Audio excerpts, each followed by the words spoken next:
The lesson. Oh, yeah. Here we go. We got the man Luxury from Trap Runners in the building. How you doing, bro? Good, my bro. How are you? Good, good. Thank you for taking the time to make it happen. I think we've been going back and forth. Well, you've been talking to Sam for like a few months about making it happen. Months. So thank you. Yeah, I've been making him do the runaround, but I told him he had my word that you boys would be the first off the rank when I get back into some music. So I appreciate your patience and Sammy's as well. So I've sort of been leaving him on red and ducking him for a bit, but I put some music out, so now I'm ready to do some interviews and stuff and put my face on camera. Yeah, word. And before we go into your whole story and the history and everything, you got a new mixtape out. I think you dropped it a couple of weeks ago. Yep, yeah, got a new 12-track mixtape. It's titled Revival. Sort of speaks for itself. Dropped that on the 12th of December. Bit of a project I've been working on for the last, 9 months to a year. But yeah, I'm sure in the interview we can talk about that towards the end of it. But yeah, it is out. It's on all streaming services. I've got a few clips out, but yeah, I've been a bit probably inactive the last few years for music. And this project sort of to give a bit of insight on, I guess a personal rebirth and a musical rebirth is what we all want to go through in life. So yeah, word. Now, because it's your first time on, we want to get your story front to back as best as we can. Bro, yeah.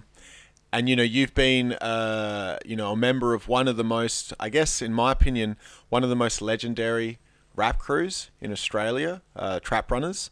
But obviously there's stuff that was going on that you were doing before that. So before even all that sort of stuff, when it comes to the music side of things, and even before that, first of all, you grew up in West Sydney? Yep, South Penrith, Western Sydney. Okay, now as someone who's from Adelaide and has never been to West Sydney, I understand it's massive. Like West Sydney is huge, and then there's Sydney, and then there's South Sydney, and there's just a massive place. And to my understanding, West Sydney is the rougher side of town in New South Wales. Yeah, predominantly. Like everywhere, bro. There's nice and rough areas everywhere. I'd say Western Sydney is more the working class, lower social economic sort of area. But there's all over Sydney, even there's housing commission all through Maroubra, Coogee, you name it. But probably because of the actual how large Western Sydney is, and the actual population in a small area, it gets that rougher sort of representation, I guess. Now, Western Sydney being so big, in particular, you're from Penrith. Yep. How was Penrith growing up? Was that a rough area, or was that regular, or? Look, yes, same as what I said, bro. I think there's certain outskirts of Penrith where people live on property where they quite well for themselves and they're hard workers. But Penrith's probably, I don't know how to compare it to that lower social economic area, but really working class and really proud. And obviously too, a lot of people that are struggling. I grew up in a household of mum and dad. Some of my mates grew up in a household with just mum. I lived on a street. My mum and dad had a mortgage from the 80s. My dad was working two jobs when I was a kid just to keep a roof over our head, sort of week to week. And then the other half of my street were, people living in housing commission. Look, I guess, I think as a kid it was just sort of a normal place. But I think Penrith has a very proud and distinct sort of, I wouldn't say rough, but tough mentally, hard workers, but also, obviously, where there's a will, there's a way. There's a lot of wrong environments and circles to move in, and that can happen, I guess, anywhere around the world. But yeah, Penrith has its good areas, has its good people, has its bad people, So, but yeah, that's my hometown. I don't want to sit there and run it down and go, oh, it's fucking shithole, you know what I mean? Like, that's my heart, bro. Before the postcode shit, I had my postcode tatted on me, bro. Before that stuff, so like all the boys, we're just proud of where we're from. But yeah, I wear Penrith and South Penrith highly on my chest and proud, and even my partner, she's from down where Double L's from, the Shire, and we have a bit of a giggle, from time to time because I'm such a proud Penrith boy, and she sort of rolls her eyes because the reputation that it's quite rough and quite westy and dero and, you know, crime and shit people. But you know what? Like I said to my partner, well, you found me there, so, you know, can't be too bad, right?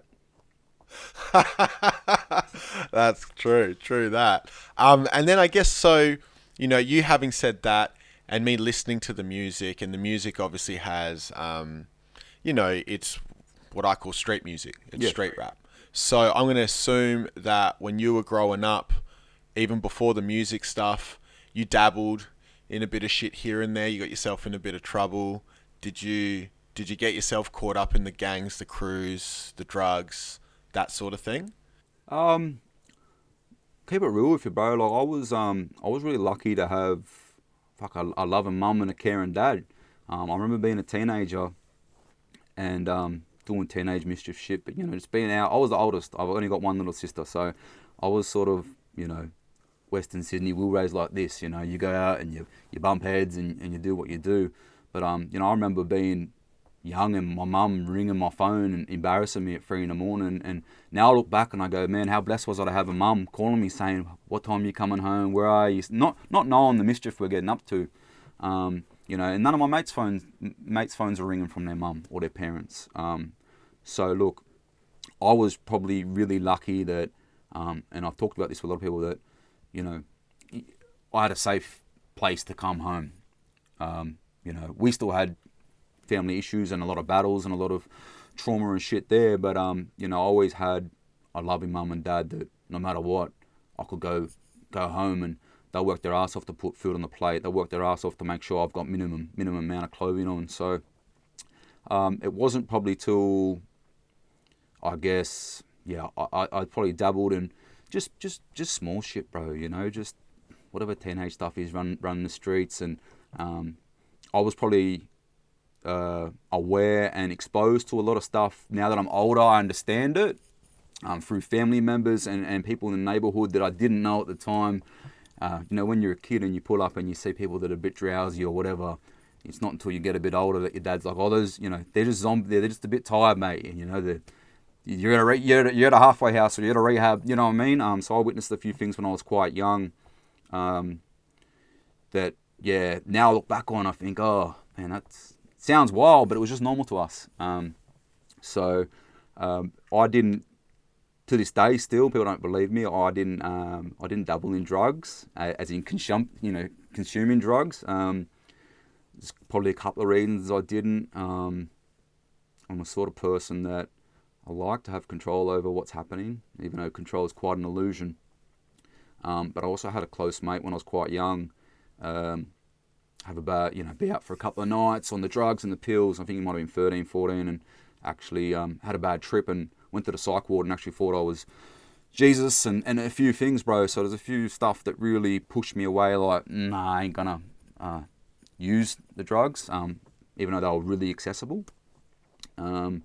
So I was, I guess, really lucky in that point that I, to this day, still haven't had any drug use, which people find quite hard to believe because of, I guess, my lifestyle and the circles that I have been through.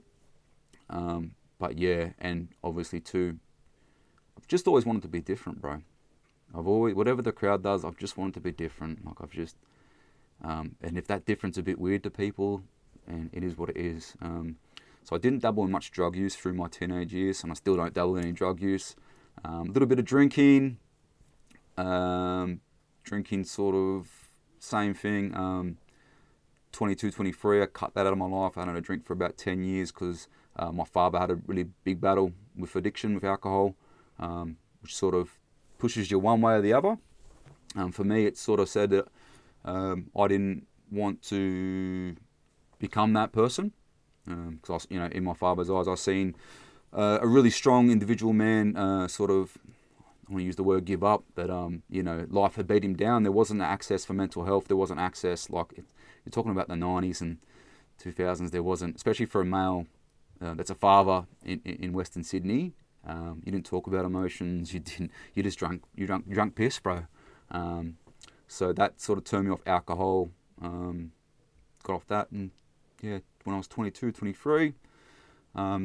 As for the street stuff and where I'm getting to, I had like I said, I had some really loving, caring parents, but growing up in South Penrith and around the neighbourhood, it's quite easy to come out of your safe environment and being the oldest male, get out and get around. I guess people call it the wrong crowd, but these people people welcome you in and they're your family. So I think my first sort of instance into, I guess, what you would consider lifestyle was just doing small little runs and stuff like that through family, friends, and parents. It was just the norm to us, man. Ride your bike and go down the shop, and you can take this and you take that cut. So it was quite normal. It was quite harmless. It probably wasn't until about 16, 17 that my dad started to get really quite ill, and the family home started to break down a lot more. Him and my mum were separated for a lot of years, but obviously too, like I told you, we're from Penrith, we're working class, we're living week to week. No one can afford to move out. He had lost his job. We were doing it pretty tough. My mum was sort of doing it tough. My dad was sort of, I guess, my best mate growing up. I grew up working on cars with him. He'd come to my sports games. I had mates that didn't have dads at all. And my dad used to come down, we were 12, 13, playing indoor cricket or a sport. My dad would come down and he was a dad to 7 or 8 of my mates. So I had that really good relationship with him. When he got quite ill, probably around, I'd say, started to decline around 16. I was about 16, 17. And it become from me asking him, let's go work on the cars, or let's go out to the racetrack, let's go watch a footy game. And he was obviously in a bad spot. And it pushed me to go, I guess, find something else to do. And you spend more time outside of the environment that you know. And that's when I started, becoming, I was always a witness to the environment outside, but becoming more engaged in that environment. And I felt that, from that point on, left school, actually got a job, I did an apprenticeship and stuff like that till I was about 19, 20. Obviously, apprenticeship wages, we're talking 2006, we're talking a couple of $100 a week for 50 hours busting your ass off, man. So that wasn't enough to do much, and let alone help mum or me dad out. So obviously there was some engagement, I guess what you call after hours and weekend stuff, which I look back on and I think, fuck, I should have just got a second job. But we're here for a reason. This is that journey. I should have just got but I guess that's where the universe wanted me to go, in that path. And then I think, like anyone that understands, when you get involved in certain circles, you tend to, it's an addiction, right? Even for me, I was never using drugs, but my issue and my traumas come from a feeling like that maybe we didn't have enough, and being caught in, I guess, the superficial world of wanting money, and trying to provide for your family, and I thought there was a lot of times too, I thought maybe I could help fix my broken family by making enough money that my dad's mental health might get better, my mum might feel better, that the drinking, that whole situation might change. But it's just a spiral, bro, and it just got to the point where, I think from my early 20s started to get really quite serious into that sort of environment where things become real. A lot of lads I grew up with, did a lot of juvie time and were quite young in that system. When you're an adult, the consequences change quite differently. And being an 18, 19-year-old, when you come into a man's world, and that's what it is. Even now, I sit down, look at my age, and I think even for your 20s, you're in a man's world where man thing happens. Things got quite seriously, quite quickly, and the rest was sort of history and led us to that moment. But I'd say probably late teens to throughout early 20s to late 20s was a lot of, I guess, negative behaviour. But, in my journey, and I guess my own mental health, that's where it led me. But a lot of pain come with that, I was always blessed that, I obviously went through a lot of shit and a lot of drama and a lot of thing. I was always blessed that I kept my nose clean and I didn't run into trouble with any time or law. And I put that down to a lot of people who understand that I didn't use drugs and I didn't drink alcohol. I was quite very careful how I moved, who I talked to, what positions I played, who I knew, who I didn't know. But yeah, look, it's like anything, you dip a toe in, next thing you know, you're up to your neck in it. So it took me a lot of years to sort of break that cycle. That's what that whole Revival mixtape sort of touches on as well. And then I think 2017 I lost my dad, so it was a good 10-12 year period of him getting quite ill, and a lot of stuff with me, putting him in and out of rehab and trying to get him that mental health. But you're talking about a man that's in his middle 50s that have had these issues since he was a kid, and they didn't have access to what we do in this day and age, so it's so hard to rehabilitate that. But that sort of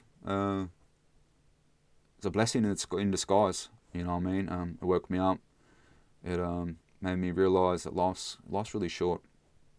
We should probably, take it, not take it for granted, and even to this day, people say, even young kids that might look up to me and say, oh, you used to do this and you talk about this. And I said, well, listen, I was a fucking gronk, you know what I mean? And that's, you've got to do a lot of soul searching. So, yeah, I touched a bit on that. Obviously, I ain't going to sit here and fucking talk out of school and stuff. But, yeah, I think the music speaks for itself. But, yeah, so easy in Western Sydney or anywhere in the world, to get caught up into the wrong mindset and, I guess, the wrong circles. I don't regret it. I wish I had maybe chosen a few different decisions, but I'm sort of person, I just believe that everything happens for a reason. I just take positives out of it. And what eventually got me out of that lifestyle, obviously, one, music is a major role. Two was probably just realising what life was about. I noticed that, a few times I was in and out of situations where it was almost like I guess what you call the relapse or whatever. You would go back to those behaviours, and I started to notice that it wasn't my life that was depressing and stressful, and I didn't hate my life. I hated what I was doing, and my mental health. I actually started noticing my mental health was deteriorating every time I stepped into a circle, and dragged that energy off people, because there's no positive energy there. There's just nothing. Like you cannot grab. You just can't. It's I know there's places around the world and even in my neighbourhood where people help people out and give back to the community, but it's the energy that's attached to that. It's a very, very deep and dark place. I still, to this day, I've obviously cut off a lot of mates and associates and stuff like that, and I've got a lot of mates that truly understand that, that are sitting in jail now or still doing the same thing, and they won't call me and they won't expect me to come around because they know that I'm just on a different path now. The ones that are, can truly appreciate it, and I tell them daily, and when I do speak to them, that I hope that they can find, a reason or a why to change their ways, because there's only a few aspects of what's going to happen next. That'd be my advice or spiel for anyone out there that's in the wrong environment or living in a negative manner. Man, you've just got to find a why, and it's not easy. So I was always lucky. I didn't, I've been in places and environments where there's, people on some really heavy drugs and passing it around in a room, and I've had really good mates, older mates of mine that have said, no, don't touch that shit, and it's going to stay that way. I'm even now I'm completely grateful that I had mentality, and I had people that, even though they were in a bad spot, they looked out for me.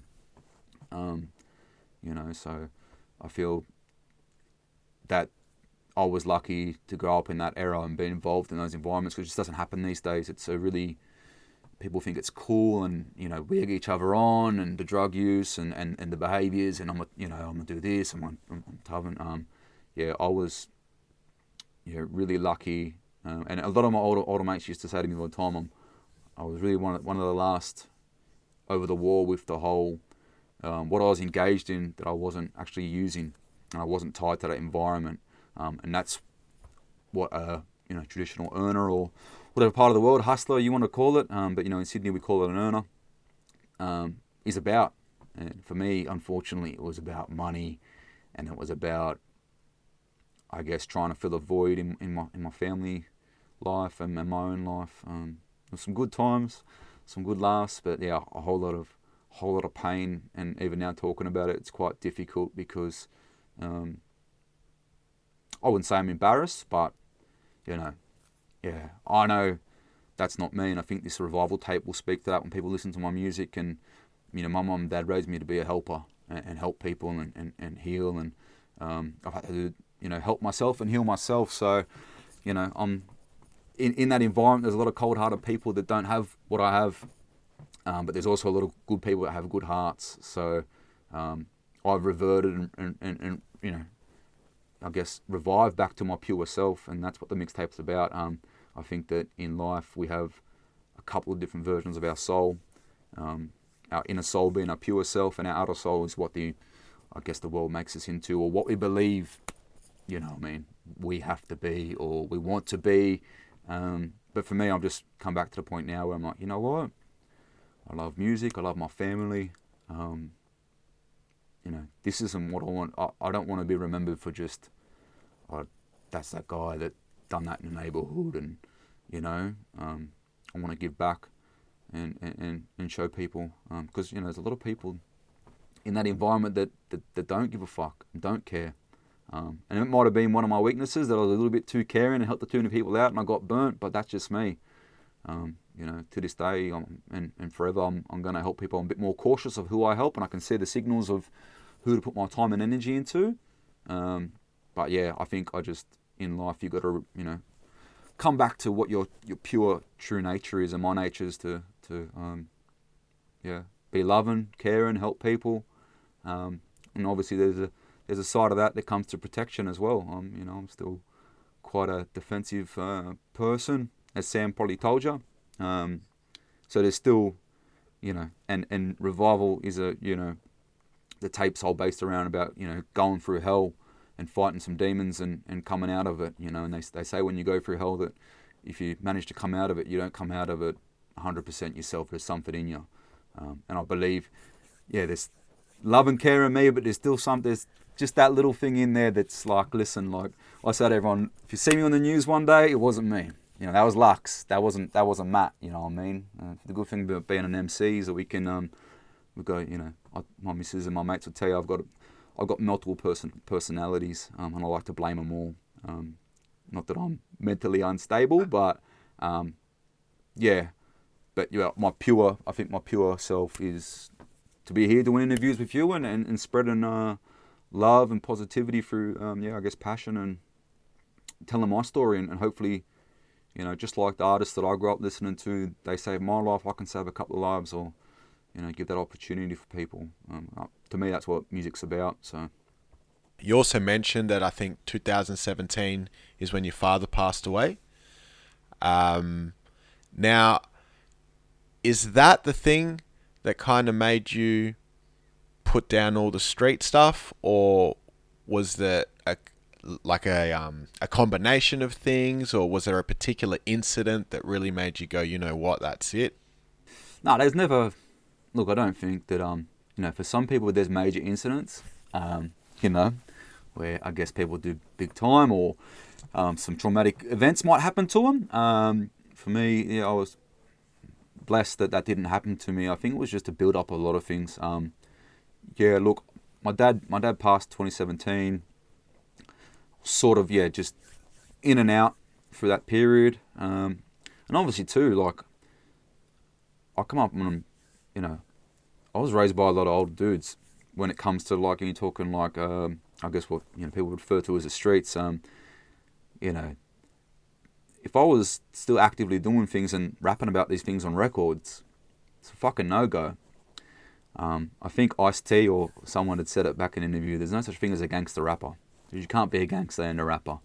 And same as Sydney, you can't be an earner and a rapper. You can be a rapper that raps about earning, or, you know, so, you know, I might have crossed a few blurred lines here and there throughout my time, but I was quite cautious of what I was doing, and, you know, musically as well. So, you know, some of my closest mates, even some people that, you know, we're doing all right for ourselves, you know, I would say to them, look, this week I'm done. You know what I mean? I'm done. I'm out. I want to focus on music. And there's really only one of my older boys that encouraged me. As much as it disappointed him that I wouldn't probably be involved in what we were doing, he actually encouraged me to do music and told me that, you know, I'm a good cunt and I deserve more out of life. Yeah, and I still hold him in really high regard. And to this day, I think that one of my mate's little brothers bumped into him in prison and he held nothing. You know, sometimes people in life, they tend to, oh, Lux is this, you know, Lux, and they talk shit, but this fella here, bro, is just so genuine and just put me in such high regard, and didn't big note himself, but he was one of the only boys that, you know, pushed me out, you know, encouraged me to get out of what I was doing, and I was probably at the crossroads of either leveling up and really turning up the heat a bit more and becoming a lot more high risk in certain areas, because I was really, as I said, I was quite cautious of how I moved, when I moved, and what I had in my company. So yeah, that was sort of what helped me as well, was having a couple of real staunch mates, you know, and too, like, you can't be doing this over here with us and then talking about it over there. When you're talking about it over there on record and we're getting, you know, task force are coming through on this, like, you know, I mean, I don't want to use the word, but at the end of the day, you know, that's really frowned upon in that environment. And I was, you know, even to this day, I hear a lot of these young kids, they'll use the D word or the M word, and I cringe at the fact, you know, I cringe at it. They'll say the word, and I know every culture in Australia is different. We use that word quite freely. But in how I come up and the environments I did, you know, to this day, someone could say that word, and the D word's a no-go. It gives me the shivers when I hear it, because it's a very serious thing. But, you know, talking about what you're doing actively in, I guess, an illegal context is massive ramifications. Maybe not so much these days, but, you know, back in the day, you know, I had people saying, hey, they would have pulled me up. They would have said, this ain't on, because you're bringing too much attention and too much heat, you know, and that's the number one rule. You don't talk about what you're doing, you know. So yeah, the music had a big impact on that. I wanted to be a musician. I couldn't be both, because of my moral compass and how morally I was, even to this day, aware. My dad, I had a massive battle with my dad for a good 10 years. You know, I cared for him a lot, had him in and out of rehabilitation centres, and the system's quite broken, bro, you know. I went through periods where, you know, rehabilitation centre wouldn't hold my father for 3 months, but, you know, some of my mates are getting pinned for drugs and they're doing 5-10 years, you know, so it opened my eyes up, you know, about what systems are about. Do we care about humanity, or do we care about people making money in a legal way? I'm not saying that what my boys were arrested for is the right thing to do in life, and they know that too. You know, and would have been the same for me if unfortunate events had happened and I had been in that situation. You know, there's no pity for any of us that are moving that way. But what opened my eyes up to how, I guess, not just the justice system but the mental health and the health system worked was, it's about money, and it's about it's about, I guess, income. You know, I said, there's been times, you know, I had quite some big battles and arguments with people in the mental health side, with, you know, about mates and my father. So that was quite grueling on me. And then, yeah, you add on top of the stress of mum, you know, your mum asking why there's task force on the front door, you know, your mum asking which one of your mates is in jail this week, you know, like, you know, and I was, even to this day, you know, I'm sort of always been that person. I don't really give a fuck what people think of me. You know, I care what my mum thinks. I care what my missus thinks. I care what my grandmother thinks. You know what I mean? I care what my closest mates think of me. I don't care. So that paid a massive toll as well. I didn't want to put my mum, my partners, and I guess my siblings through any type of pain. So I guess family trauma, childhood trauma, all that sort of stuff built up. What you're living, because when we're going through things in the moment, they don't seem that detrimental. You know what I mean? Like this, but the energy that's there when you look back on it now, I just think, man, no wonder I fucking hated my life. No wonder I felt the way I did. And the best way to put that into perspective is I say to people all the time, when I was living a negative lifestyle, I always had this feeling I was going to die young.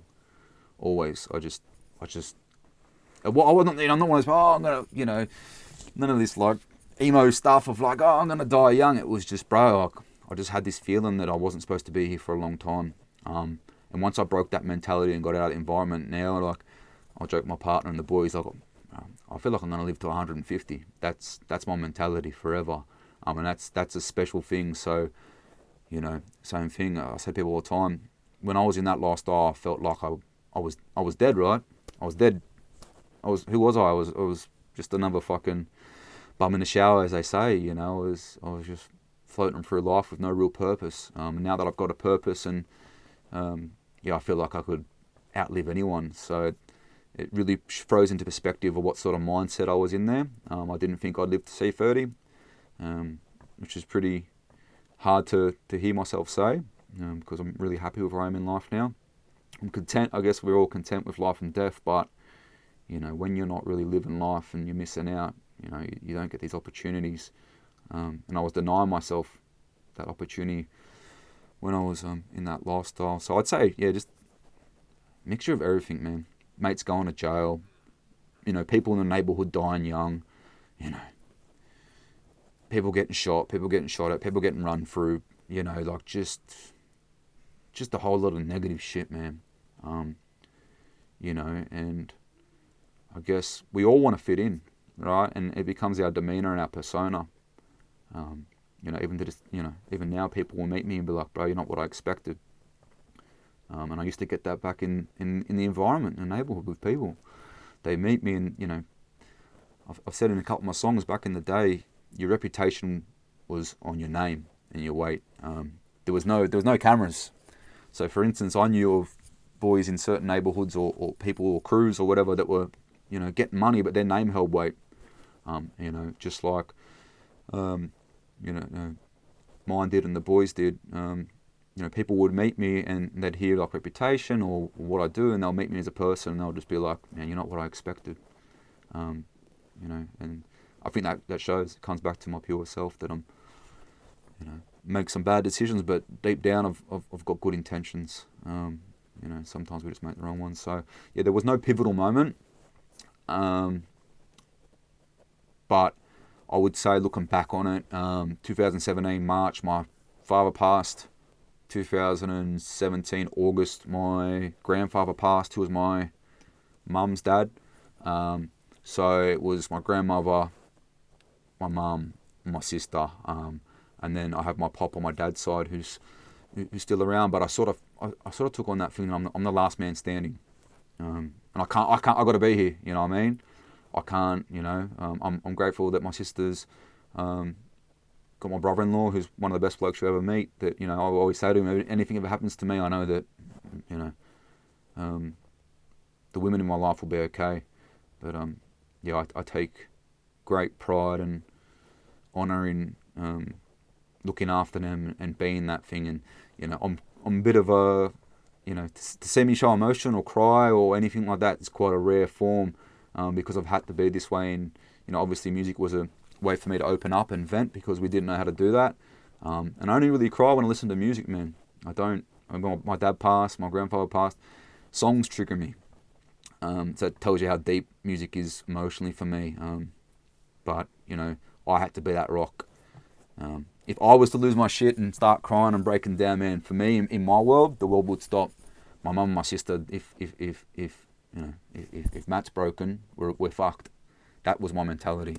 and to this day. So yeah, I'd say a collection of lots of things, and just wanted to be a better person, bro. You know, I think, you know, if we wake up day in, day out, we want to be better people, and we all complain about how the world's a shit place, but none of us get up there and do anything to make it any better.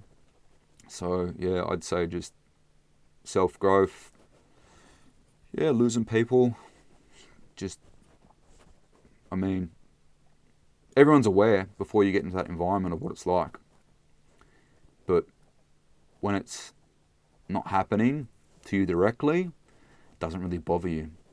I used to say to people all the time, my mum knew exactly what I was doing.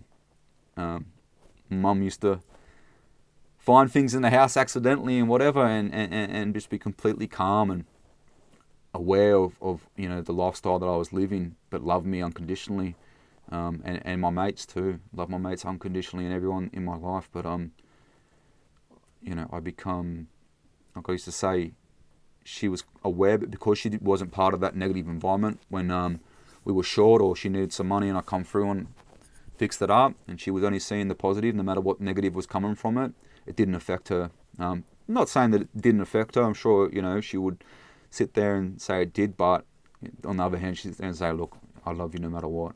But that's the way I sort of paint the picture too, when everyone knows if you live a certain way, bad things going to happen, but when not directly happening to you, it doesn't affect you as much. But you have to sort of, I guess, go for a lot of soul searching and go for a lot of things, and I guess it takes, yeah, a bit of will to get yourself into a position where you can, you know, change. It's not easy to change, man. It's one of the hardest things to do, and if everyone could do it, they would. But yeah, it's really difficult, and I think I've accepted in life too, with mates or family and friends, that some people, you know, I can almost see it in their eyes. You know, they're broken.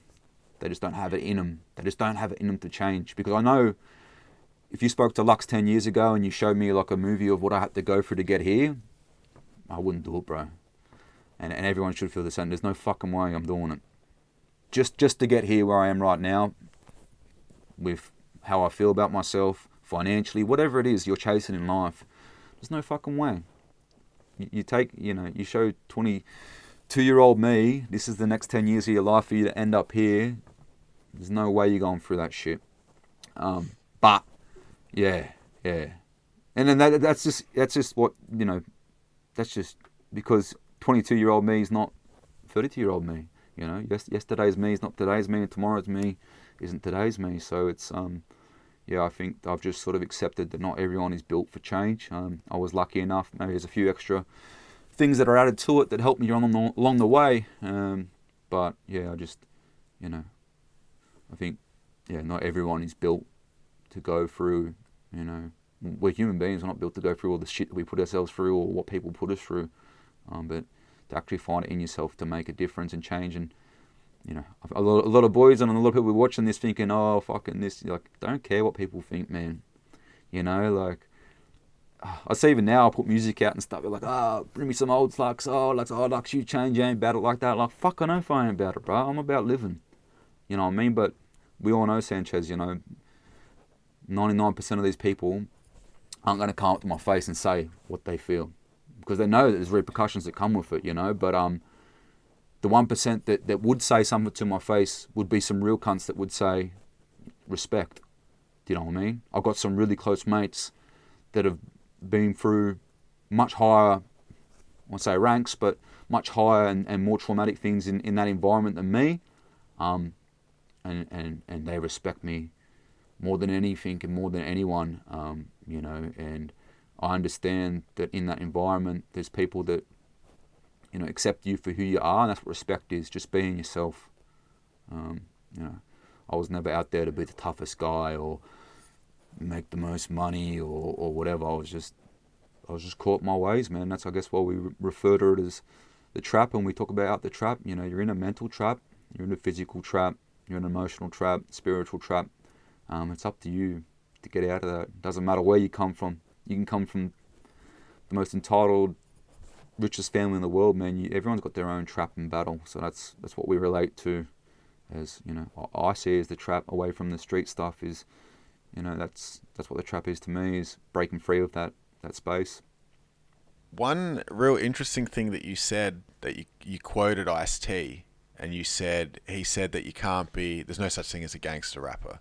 And this is something that would be very interesting to get your take on, because I guess of your background, the music that you were making earlier on, and now looking at what's happening in the Oz rap thing with the postcode stuff and the drill rap. And you know, I've always felt that, yeah, you can't talk about, you know, what you're doing if you're living that life. You can't and dudes have done it. I'm sure some have gotten away with things, some have had repercussions, but I've heard multiple rappers agree with that notion that you can't have a foot in the streets and have a foot in the studio. You will eventually get fucked over.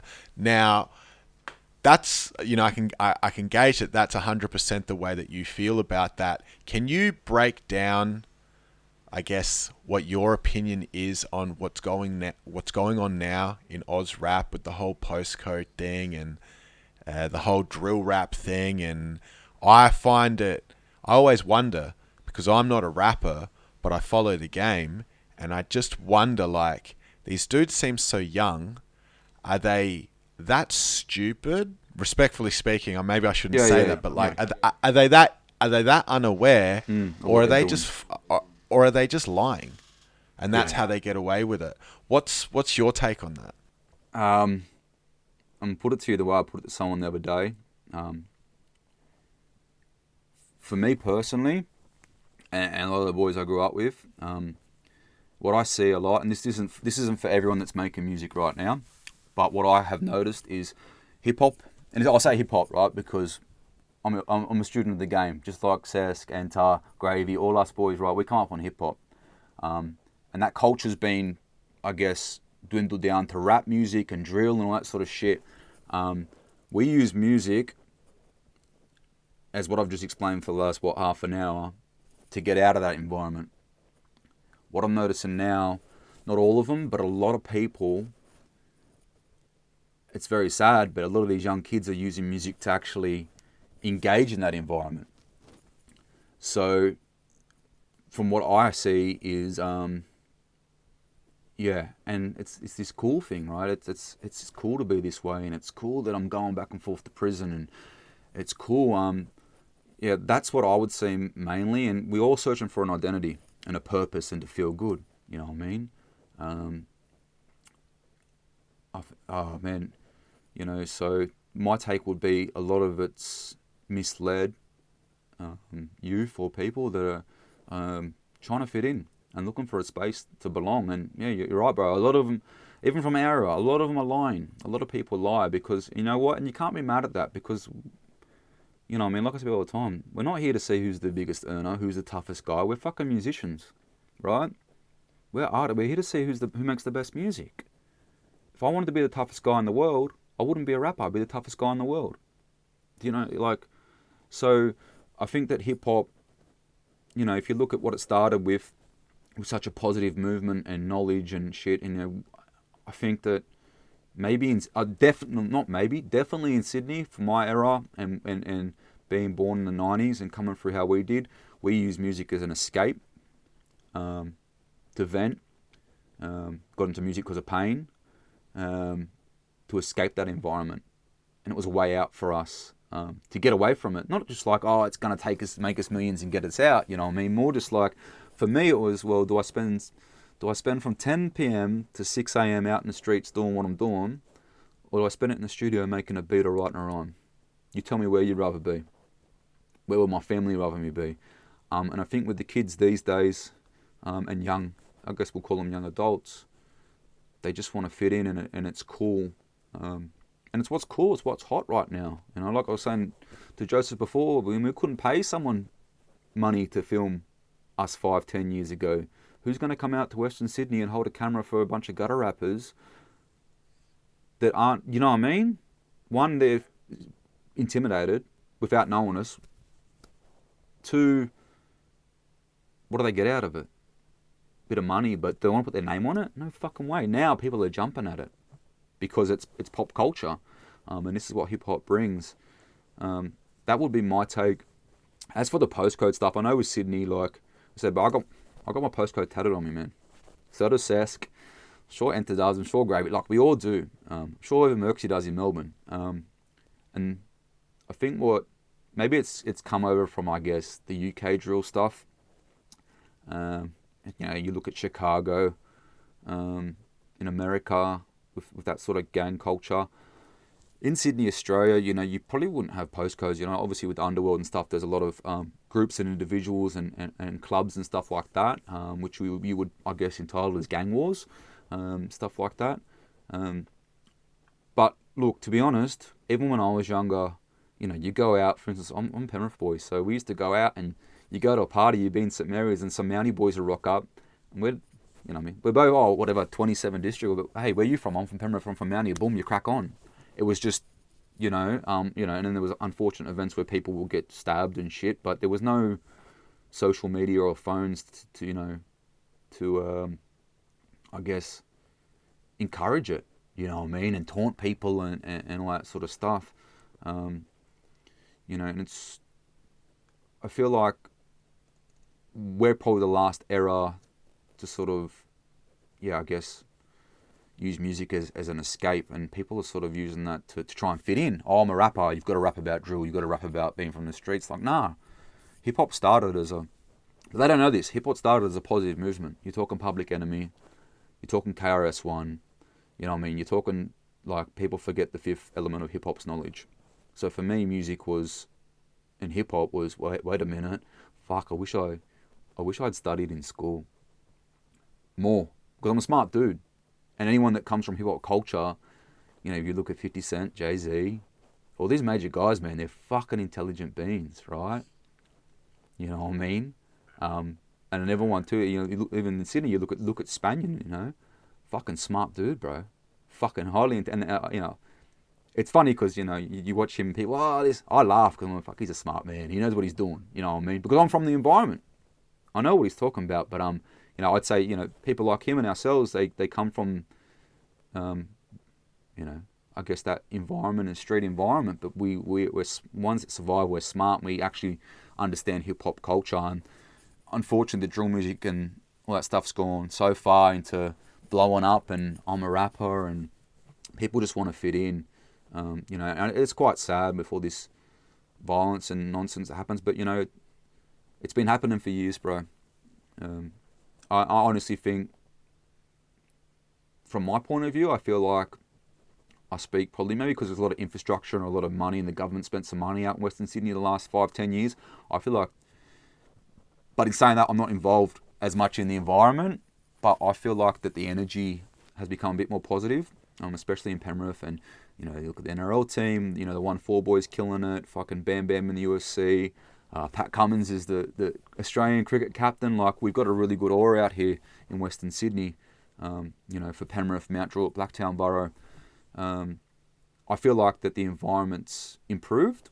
It just seems worse because we've got phones and we're filming it.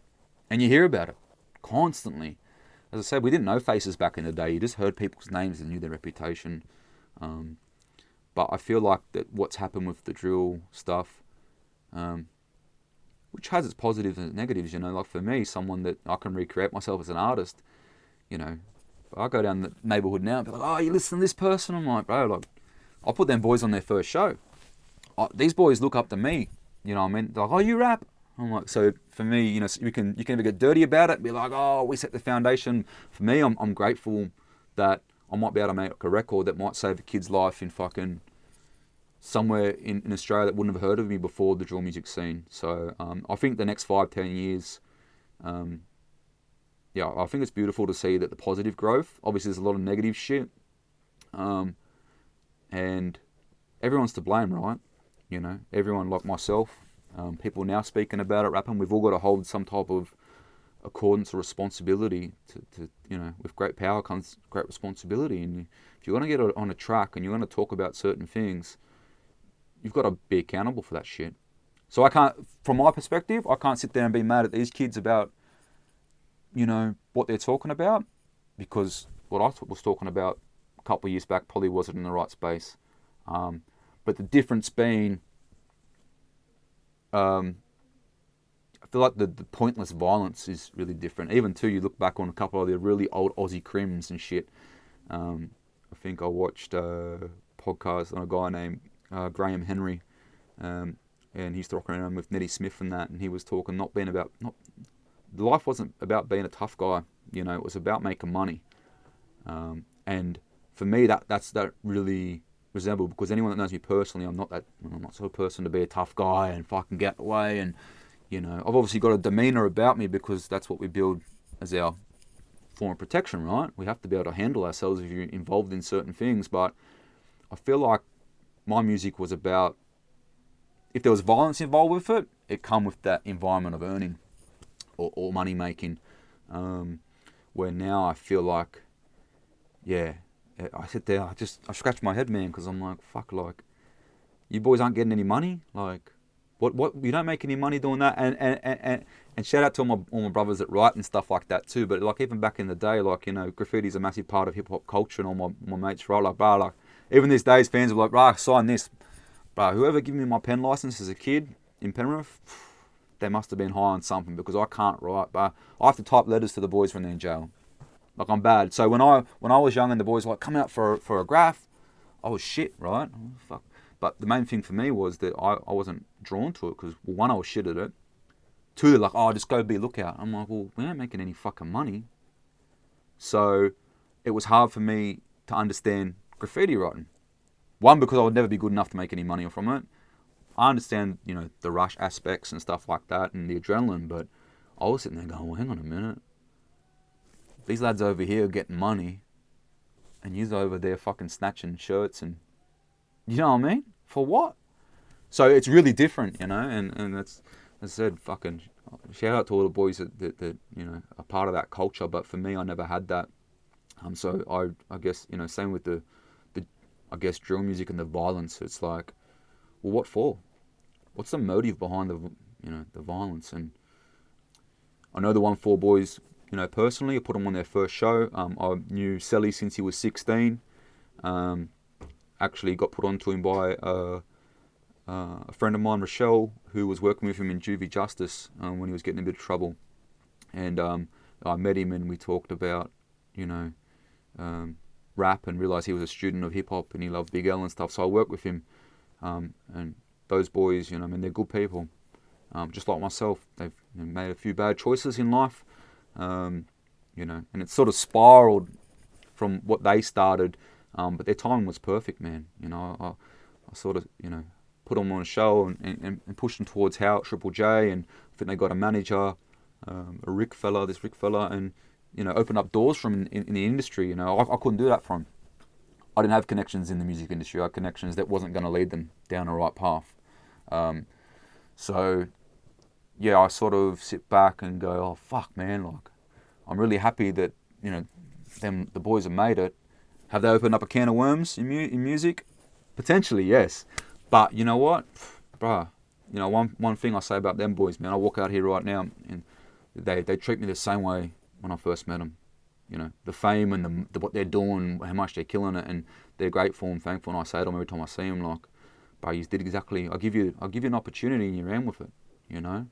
Just to touch on that, because I didn't realise, so the first live show that 1-4 did, you booked them for that. Yeah, so it was the re-up.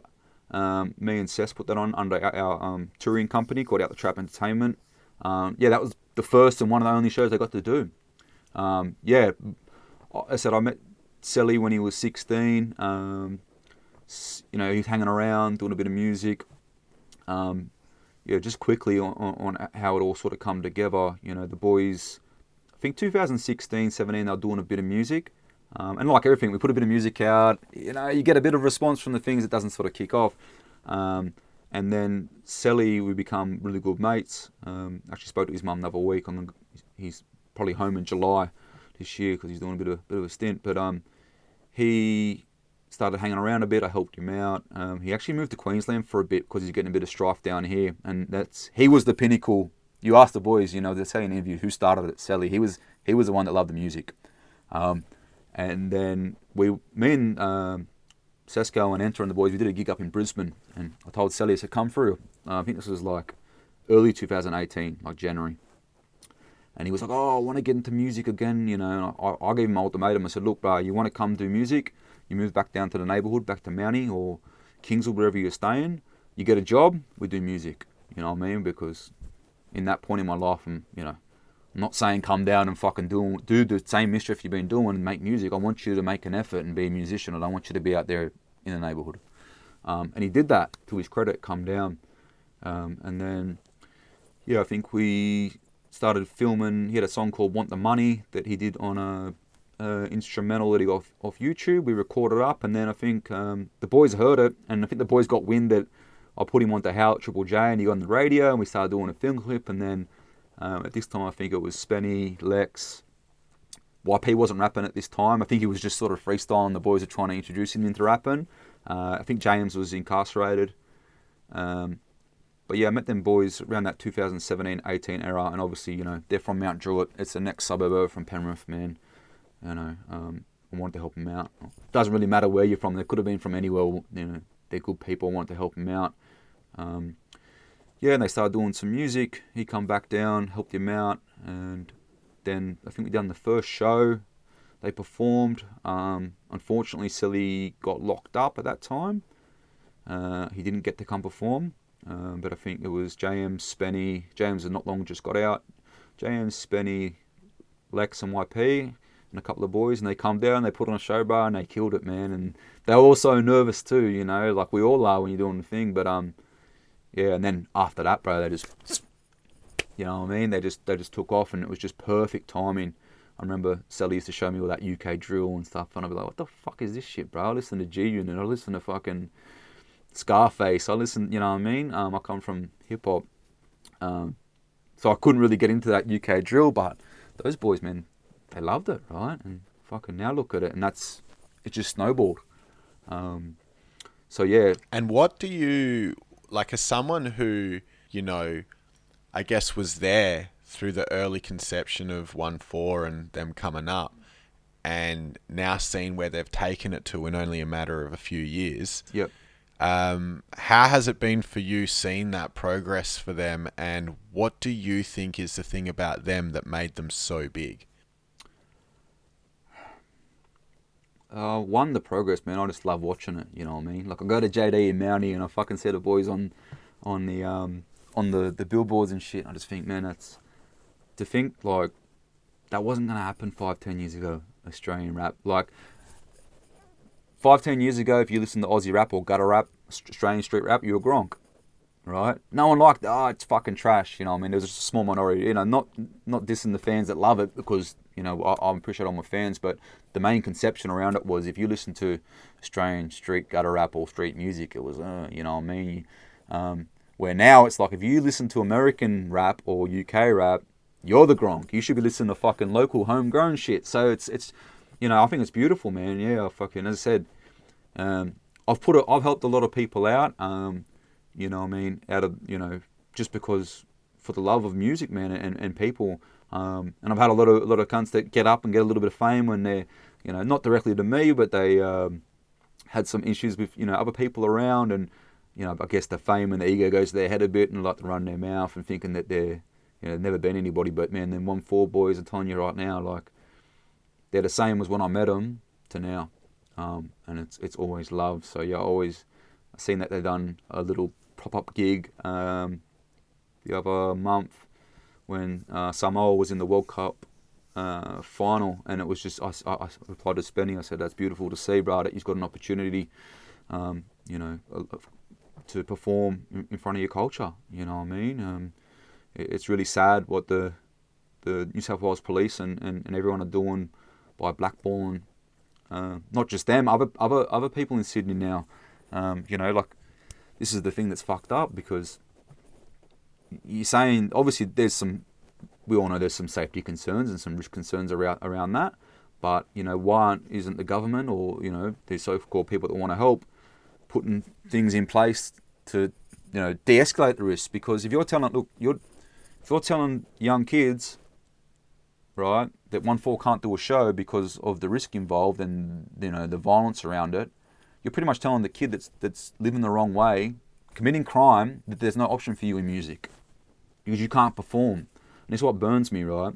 And I don't know the situation of, you know, what's exactly happening. I know a lot of the venues have been getting pressed apparently with police stuff. But you know, I hope one day the boys get an opportunity to really, I guess, reap and enjoy the moments of performing and provide for themselves and their family more financially, because we all know that performance is how we make our money majority of the time. So yeah, it sort of dirties me up, man, because I sit there and go, how can you deny someone or a group of people that are trying to do better in life to feed their family? You're pretty much just pushing them back to where you believe who they are, right? What do you think it is about ONEFOUR that has made them as big and successful as they are today? I think there's a lot of things that happened.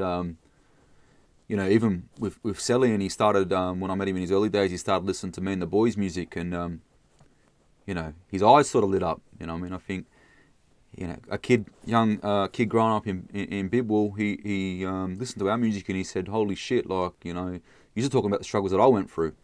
And I think that a lot of times with artists in Australia that sort of struggle to find their lane or identity, they tend to make different styles of music. Like, for instance, like a lot of the Poly boys back in the day, they were all rapping in American accents because that's what they gravitate towards.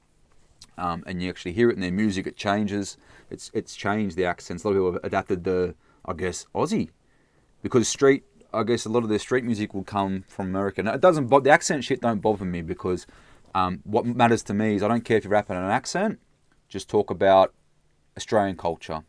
I know who's been around where when you're talking about Australian culture, and when you're talking about American or overseas culture, and what language you use, and it is. But I think just opening up those boys' eyes to, you know, now I sort of laugh and you hear all these, you know, Eshe, Itswa, and all those yelling and stuff, and they sort of just mixed, I guess, that, you know, predominantly Sydney slang and behaviours and what we would call gutter rap coming up, you know, in with what was popping at the time, which is UK drill.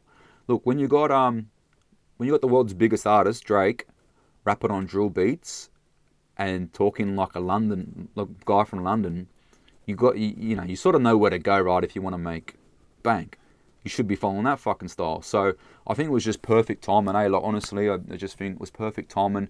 I'm not taking away from the boys their creativity and them as artists, because there's a reason. As I said to you, I was telling 2016, 17, like, I think they did Ready for War and a few songs, and I was telling people, hey, these boys out Mountie, man, this is pretty dope. You know what I mean? These guys are talented. These guys are killing. That's why, just like anyone that was in my position, I did what I did. I reached out to them and wanted to help the boys out. You know? So, yeah, I think it was just a mixture of everything. One, their talent, two, the timing of it. Three, maybe social media in Australia, realising that these cultures and things that happen actually exist in Australia.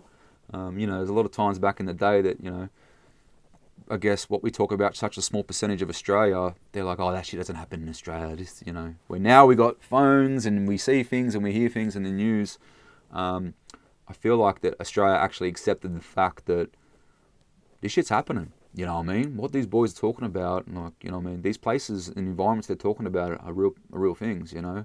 You know, I remember meeting people back in the day and they'd be like, you know, people that are from, like, in the Sydney near the beaches and stuff, and they'd laugh and be like, oh, that Houso show, that's funny, but that's not real. And I'm like, man, like, you've never been to Penrith, Mount Druitt, Campbelltown, Liverpool, like, there's this Houso shit's fucking legit, you know what I mean? Like, you know, and that whole stigma around, I guess, gangster or street music, Australia's culture is so different, and we're probably really blessed that in the 90s, you know, with our gun control laws and gun culture, that things come in, because it would have been a bit different. So I guess when you act tough and you try and do street rap, people are like, oh, this is in America, there's no guns here, which is, you know, anyone that's in and around the environment, highly accessible, right? Just at a very different, steep price. And yeah, it's, you know, I say all the time, we're really lucky in Australia. Me and a lot of my mates, man, I know plenty of people that have been caught in situations. We're lucky that, you know, those sort of laws come in. So I think that sort of hindered the fact that what, I guess the boys at ONEFOUR were talking about existed. But now it's out in the open, right? They know what's happening. A lot of other people and groups probably a bit extravagant and a bit, stretch the truth a bit, which is part of being, I guess rappers. But I honestly just think that they, with their talent and them as a group and their energy, and I also put it down to like the community's energy. You know what I mean? Like I think that good things happen. Like I said before, and I mentioned about the footy team and fighters from out this way, and I think it was just a moment that was waiting to happen in Aussie rap. And those boys just put themselves in perfect position, and they had the talent with it. And you know what I mean? Like they're a bunch of young lads, all in their tracksuits, and they're running around, they're jumping, and they're cool, right? You want to be like them. Kids gravitate towards them, and they're cool dudes, and that's what I guess that culture's based around. I think it was just a mixture of everything. I think timing played a part, and I think we had a bit of group stuff going on with us, but that UK drill sound group, and those boys just brought a new, fresh sort of aura to it. The way, I sort of laugh too, because I'm just like, man, like, these boys might even be 10 years younger than me or whatever, but like, I feel like a generation isn't 10 years anymore. I feel like it's 5, because technology is so quick, and the way that they, do stuff. Even when I met Selly and he was telling me a few things, I was like, what the fuck? Like, I love you, bro, but fuck, you just think different. And I don't want to sit there, I don't want to condemn them and go, nah, yous aren't like us. I don't want to be, no one wants to be that grumpy old, older boy that goes, oh, you fucking back in my day, this. Nah, it ain't about that with me. It's just like, hey, listen, if I see you going a certain way, I'm going to push you in the right direction. And it's my job, my responsibility to correct you if you're not moving properly. You know what I mean? But those boys just, kicked out the park, man. And I hope they continue to. I don't know what's going on with their situation and all that sort of stuff. And obviously it'd be tough, man. They're getting chokehold by, they can't perform, they can't do certain things. Like I said, they got a bit of probably their own life stuff going on, but yeah, look, they've really opened up the doors, which we all should be grateful for, to new listeners, right? Whether you agree with what they're talking about or not. And I said, from my point of view, bro, and, knowing them personally, man, they're just, they've kept it 100 from now to back then, and they show me love. And I'm a mirror, bro. I show people what they show me. So, yeah, I think adding to their accolades is just good, great timing, their talent, this fresh new sort of sound, energy, image, the clips, the 100 people in it, you know what I mean? And, it was just, it's like people say to me now, but I'm working for the neighborhood by myself. Well, because that's just how I come up. I'm by myself. I don't have that. If I do a clip, I'm by myself, because when I'm in the neighborhood, I'm by myself in the car. I'm by myself, where these boys just brought in that different thing. And, obviously too, being poly boys, there's so much family and culture and engagement. They're all always together. And it's beautiful to see, that sort of stuff. And yeah, I love watching it, bro, even to this day. And people get a bit dirty and, oh, fucking this and that. And even people coming up, like, bro, let people live. You know what I mean?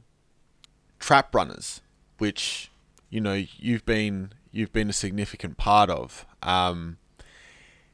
Obviously, it's hard to sort of tell the trap runner story from your perspective in like 10, 15 minutes. But as best as you can you walk us through, I guess, how you got into rap, and then how that grew into the whole trap runners thing, and then where that sort of is at today as a group? Yeah, for sure.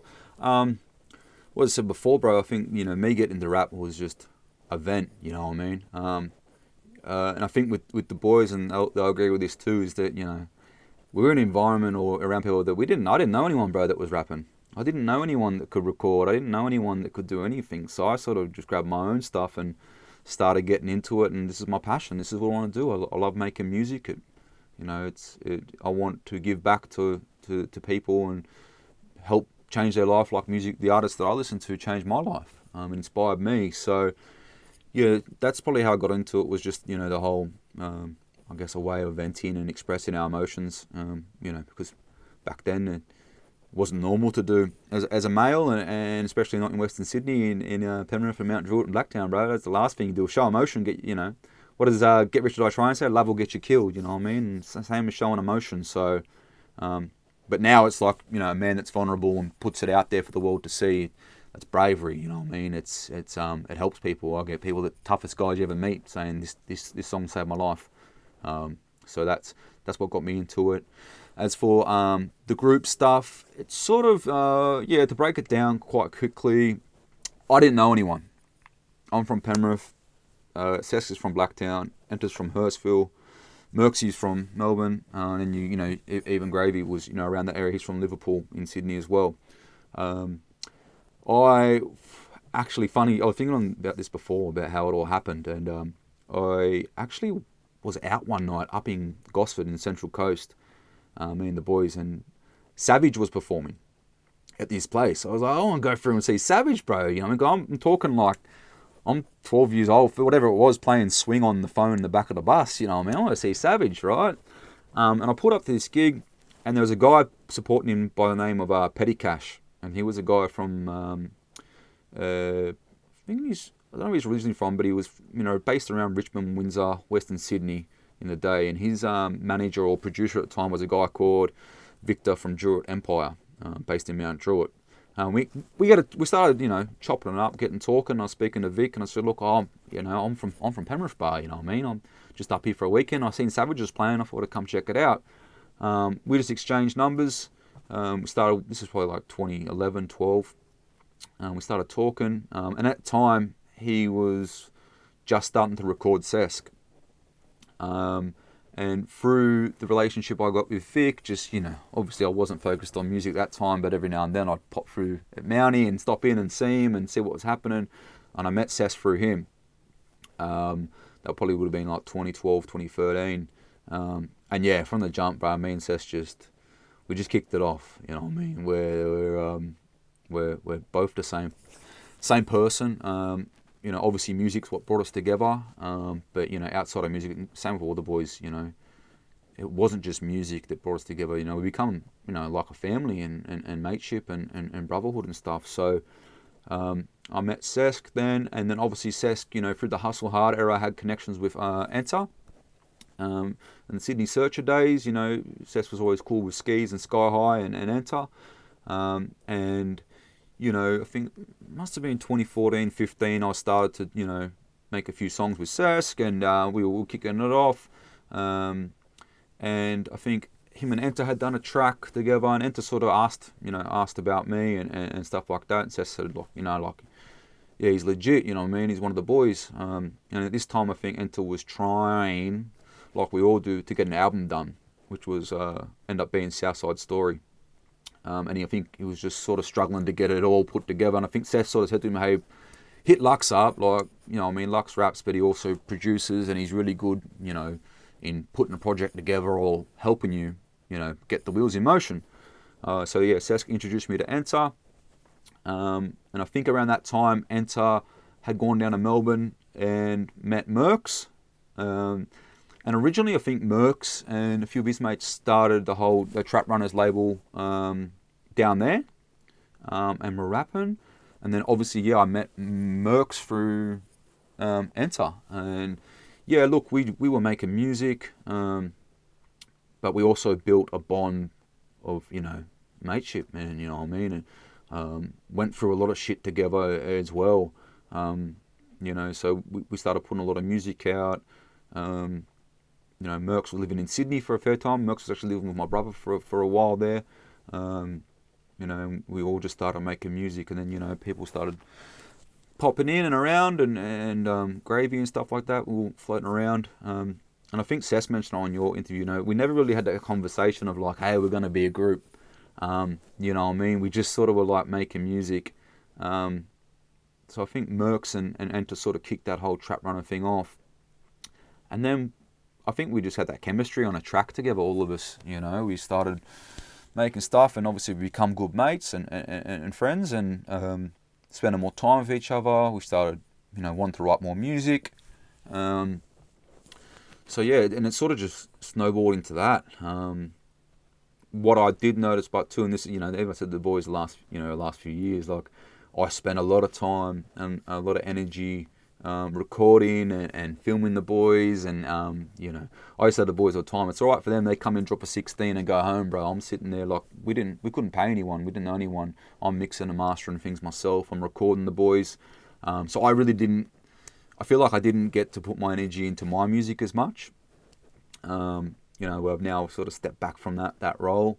But yeah, look, in the moment, that music, some of the music was just, great, but also too, I think we're all growing, and we've all grown in different areas and stuff like that.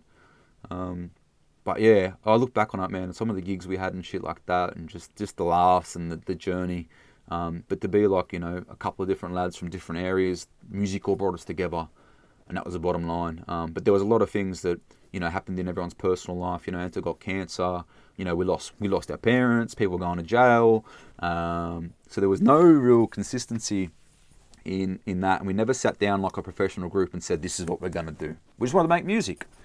We just, in that time, you get bloody 500,000 views and you're breaking the internet. And now it's like 500,000 views they're doing overnight, right?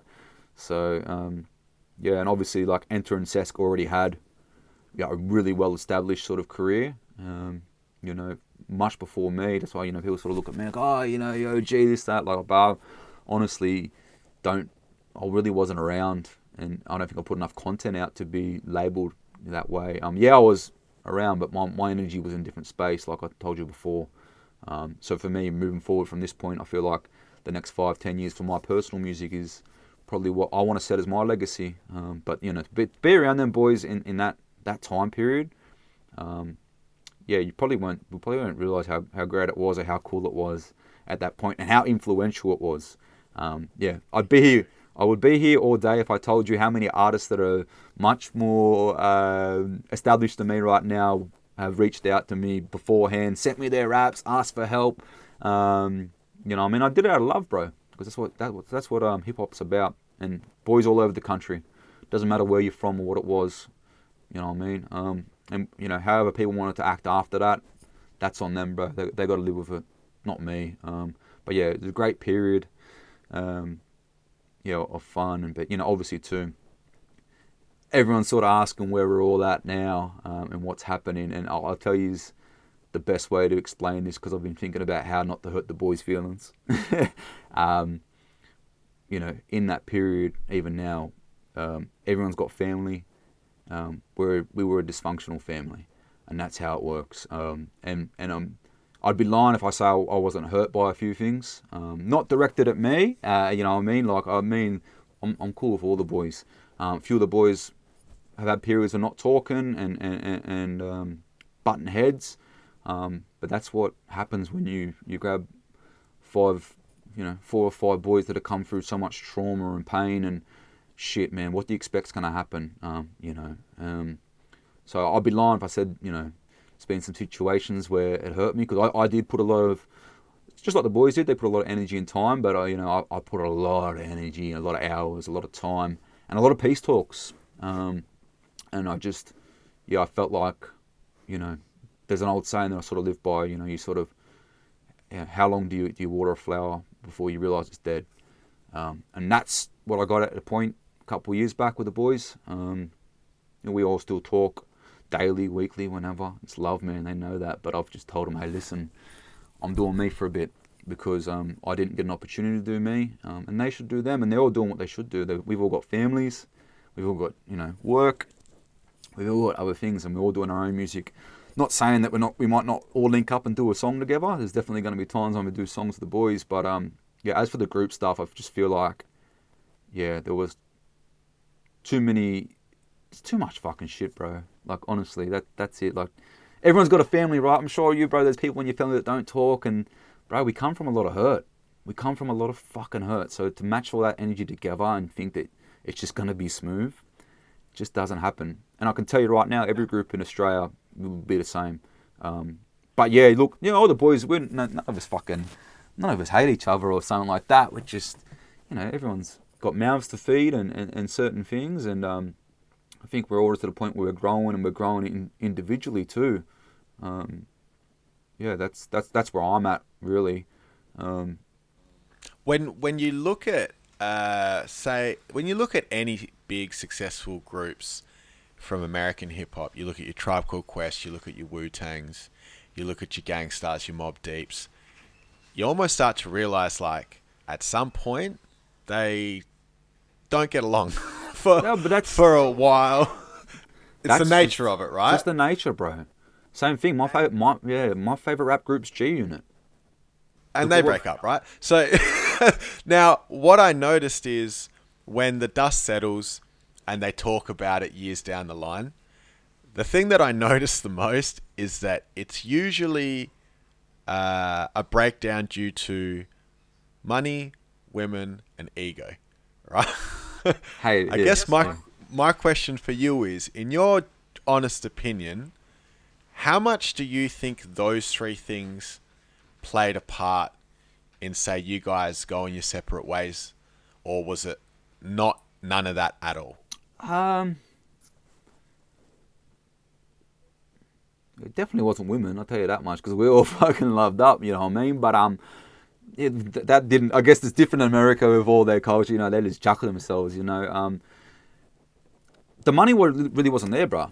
You know what I mean? Like, even the money wasn't there. Like, what you make on a gig. You know, I mean, we took the boys around I took the boys around the country. I fucking ended up out of pocket because the money's hard to find, right? You know, you're putting shows on and stuff like that. The money's hard to find, and we didn't have Spotify and YouTube, you know, paying us money and shit like that.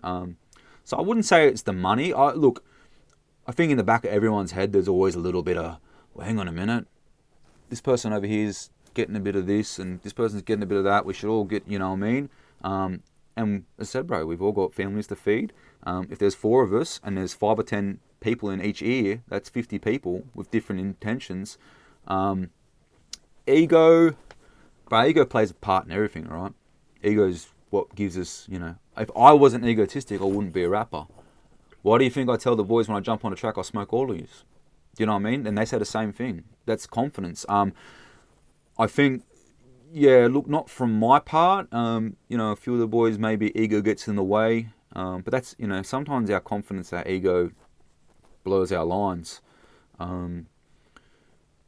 I just think, like what I said before, we were a dysfunctional family, bro. And to come from so much pain and to continue to go through pain, you got to understand, like, I'm losing parents, Sesk losing parents. We're in a negative lifestyle. Enter's going to jail. Mercs is going to jail. Yeah. People are dealing with addictions, right? So it was really hard for me because I was always the peacemaker. Even to this day, I'm in the middle because I sit there and go, well, hang on a minute, what are you disagreeing about? But I think it was just a mixture of everything. But, you know, I think all the boys right now, if they were sitting, you know, we all sat together in a room. It's all love, man. Because I think we're all at a point, we understand what life's about. You know, but in that time period, there's so much extra pressure and shit. And I don't think, it was never one of us like, oh, we want to be the superstar, we want to be this, we want to be that. I just think, you know, and like I said before, I think things just happen for a reason, man. Whatever positive moment we took out of that, we take it. And as far as I go, I said to me, I'm focusing on myself because I feel like for the world I can give the best version of myself, putting my energy into myself. So, yeah, I don't think there'll be any major factors. You know, there was a bit of riffraff and shit like that and disagreements. Like you said, dysfunctional family. Yeah, bro. Like, that's just family. You know, right. As Seth says to me all the time, I love my family, but I ain't got to like them. And that's how we all feel, right? We all love each other, but we ain't got to like you some days. And that's life. That's just the way that it is. It is, bro. And that's probably the best way because I know that people are always curious to see what happened and this, and, you know, but I speak to the boys, you know, all the time. It's, you know, it's all love, and they know that we all wish each other the best. You know, we might get together and fucking do a few songs. We might throw years down the road. We might throw a show on. I don't know, bro, but you don't know, man. You never know where life's going to take you. And the best thing we can all do is focus on ourselves. We've all got families and kids and priorities and responsibilities. And right now, when I speak to Enter, he's doing Family Man. When I speak to Merch, he's doing Family Man. When I speak to Seth, he's doing Family Man. So yeah, but yeah, that's probably the best way to sum it up. We're a bit of a dysfunctional family, but how could we not be, right? I mean, you've only heard my part of the story. Now go add everyone else's in. Put it together. Like it's not meant to be functioning and proper. And then we don't even know what the fuck we're doing. We're not sitting down going, oh, we're going to do this, we're going to do that. I'm just sitting there going, yeah, sweet, we're just in the moment. And that's probably what we made it, I guess, even more so fascinating to watch, because we're just winging it, brah. When you talk about, like, going through your trials, tribulations, the turmoil, the trauma, etc., one thing that I wasn't aware of until just before this interview was that in 2015, and you mentioned it just before, is that Enter got cancer. Now, when that happened, how did that affect, I guess, yourself and then you guys as a group? Probably pulled us together. It was a bit of a shock. We actually just had finished a fundraiser show for a young fellow named Corey. It was called Fight for Corey, and it was I think you probably heard about this gig, and everyone was on the show. And he actually, unfortunately, RIP, passed away. And not long after, I think Enter had a bit of a bad back, and he rang me one night, and he said, the doctor thinks, I need to go to the hospital for some scans. There's something in my back. And when he got to the hospital and did a few scans, they pretty much just told him, you've got, I forget what type of cancer it was, but he had cancer, like a cyst growing in, around his back or his kidney area. And I just remember, driving down there. Obviously I'm from Penrith, he was down Hurstville, so I drove down to the hospital, and it was kind of weird, because like I said to you before, we all come from an environment where we think we're going to die young, because we're so caught in this negative aspect. And obviously it shook his family up and his partner and his kids. And he got quite sick, man. We're grateful now that he's gone through remission and he's healthy. But too, and he'll tell you this, we weren't living a very positive lifestyle then. And I think that, universe, if you're stressed out, stress is one of the main things that makes us sick, right? And if he hadn't got those scans, I think he hurt his back at work. If he hadn't got those scans, he probably wouldn't have known it was there. So it could have kept growing, it could have got worse. So I think he hurt his back at work. But yeah, look, I think it brought us all together. But yeah, I just remember spending the first night in the hospital and they were trying to kick me out. And obviously, when someone finds out that news, bro, you just want to support them. You just want to lighten them up. I was sort of down there cracking jokes and stuff and being that positive, sort of bubbly person I can be. But I wanted him to know that, I was there, and that, if it's not some bad nightmare where you're caught in hospital and you fucking dying tomorrow. And what made it more realistic is we just watched a young person around our age pass away from it, right? So, it was pretty. Yeah, obviously he went through a lot of hard times mentally, as you would, being that sick. But I think, as a person, it made him stronger, and as us too, it made us stronger, and it made us probably a bit more grateful for what we had, music-wise, family-wise, all that sort of shit. So, it was a bit of a battle, but, same thing. I think that God puts you through certain things in life for a reason. Now, Enter was, like, on the topic of, Trap Runners being a legendary group in Sydney, and Enter was a part of Trap Runners. He was also a part of Sydney Searchers, which I guess to a lot of people is like the legendary street rap crew from Sydney. Yeah. When you were coming up, were you tapped into Sydney Searchers, and did they have an influence on you and how you did your music? I was aware of them, but I was very heavily, as I said, I guess the Sydney Searchers, a lot of it was around that graffiti culture, and a lot of, graffiti gangs, man, that come out of Sydney and that lingo, and,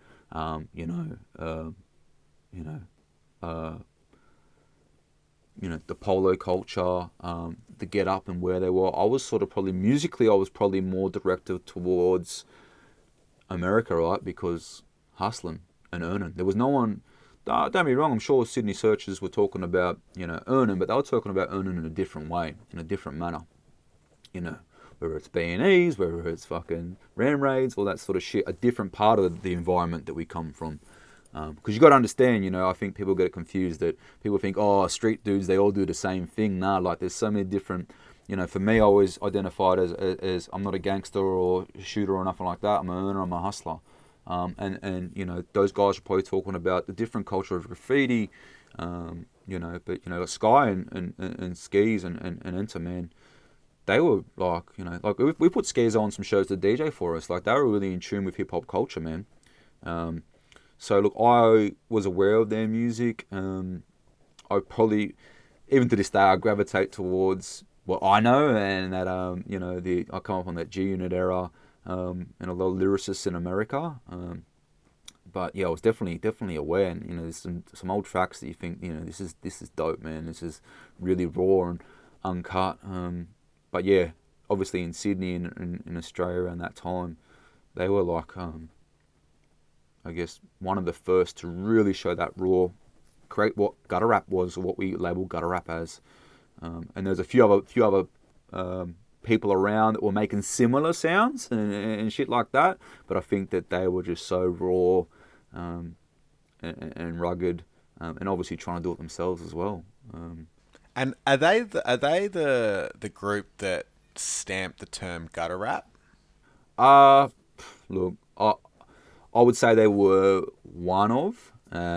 Look, probably the best person to answer that question is maybe Sesk, and some boys from back around that era or a bit later, or earlier.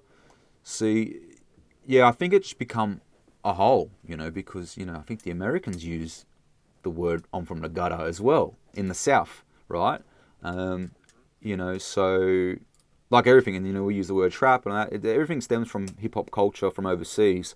So there would have been gutter rap or gutter rappers over in the States before we were saying that this is gutter rap. But I think that just sort of, I think with the Sydney Searchers, it just suited their sound. You listen to Skis and Sky and Enter's voice, it was just really raw, and it sounded like straight out of the gutter.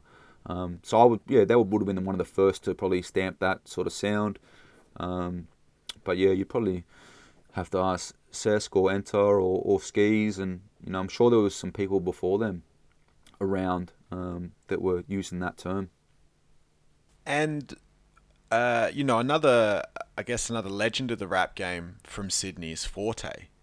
And I actually, now that we're talking about it, I think years ago when we did an interview, we briefly touched on the term gutter rap, and he's been another big influence in Sydney. Were you aware of him when you started rapping, and was there ever any sort of collaborations or any work done together, or? I was, definitely aware of him. I think he was around that time, probably just after Sydney Searchers and him and Sesk and that whole Hustle Hard era. And he's actually, from the same area as Sesk, and, knew Sesk's family quite well, actually come to Sesk's mum's funeral to pay his respects too. So look, he's always been around and quite relevant, doing that thing. We haven't really worked on any music or collaborations, but look, he's another one that potentially, and I think it was just same thing with the group. It was just a collateral sort of thing happening, right? And then everyone was like, oh, we're going to call this. We're going to call this gutter rap. And everyone's like, yeah, I'm running with it. You know what I mean? I think that's because it was so raw at that moment. It had the stamp on it. Where now, like, if people ask me what type of rap do you do, I'm like, bro, listen, I just make music. You can label it what you want, right? But back then, because it was so new, and we're coming into the age of the internet, and all this sort of stuff, and they were using MySpace and before YouTube and shit and all this stuff, way before my time, doing that. And I guess I'm sure they collaborated, together. They just sort of went, oh yeah, we'll call it gutter rap. That's the label we wanted to use. And like around this time, it's from I don't know if it's from a completely different bucket, so I could be wrong here, but when we're talking legends and influences from Sydney, from that sort of time period, those are the names that come to mind, which is, I guess, quote unquote, the more street rap stuff. And then you've got Death Wish Cast. Is Death Wish Cast a name that you were familiar with back then? And, you know, were they a completely different kettle of fish to the names that we were talking about now? You'd have to ask the one and only, probably Sam, who I've been hassling, I think, speaking to Sam about trying to get Sam to do an interview on here. He's probably from that era, bro. Yeah, Death Wish Cars, obviously I was aware of them, you know, coming up through the scene and stuff like that. You know, they are from out west as well, Penrith, Blacktown area. Maybe, you know, you could potentially listen to their music and say that was gutter rap. But I think they come from a much more pure hip hop place. You know, the 90s, and, you know, you got to talk on, you know, I did a track with Sam and he's talking about snatching gifts in 96. I'm 6 years old, bro. You know what I mean? So, like, you're talking such different, and as I said before, is it 10 years for a generation, or is it 5 because of the internet coming in the early 2000s, right? Yeah, I don't know. Death Wish Cast, you know, would potentially, if you showed Sydney Searchers and Death Wish Cast, you know, side by side to someone that didn't listen to rap, they'd say, oh, this is the same genre. You know, but there's so many subgenres that come out of hip hop. I probably wouldn't put them under that banner, only because of the era. You know what I mean? If you look at some of their mad old clips and shit like that, man, through the 90s, they were just so, you know, real Beastie Boys sort of vibes and real hip hop, pure hip hop. So yeah, but not same thing. Not saying that them lads ain't, those lads, for all I know, could have been through the same environments as us. But obviously the way that they pronounced it through their music was a little bit different.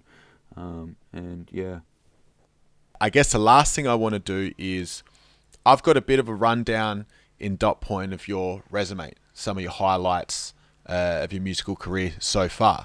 So I want to just touch on some of those, and you know, maybe you pick out one or two that are kind of standout moments for you. Okay, yeah.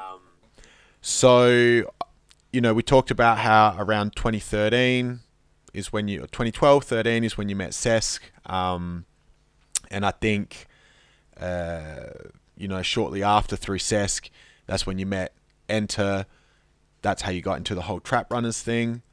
Now, in 2017, you had a track with Mercs and Juggerter, which was for Body Bag Media. Yeah, Bagsy filmed that one, yeah. Yeah, so you've had, and is that your only single on Body Bag? I think I've done a one take. Oh, look, I think Bagsy, before Body Bag started, or just as it was starting, I got onto him through Sam and Nebs. I think that's them we're using, Bagsy.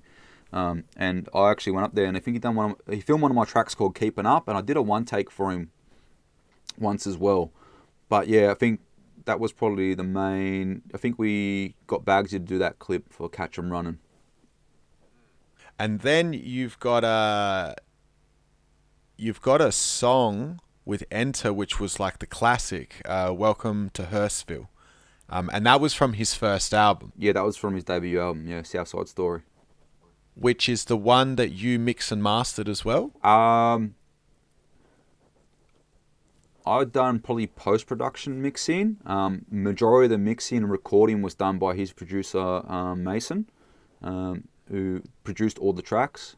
Yeah, mad freak, man. I just did a lot of the post-mixing, and then I think we sent it off to somewhere to get mastered. So yeah, and I think I just did the feature on that for the hook for him. Now that was a big song. That's a bit of like a legendary tune. The year after 2018, I think early in 2018, you had a feature with Flows and Enter, Nosy Neighbours. Yeah, I remember that one. Yeah. And I'm gonna assume that was the first time that you'd met or worked with Flows.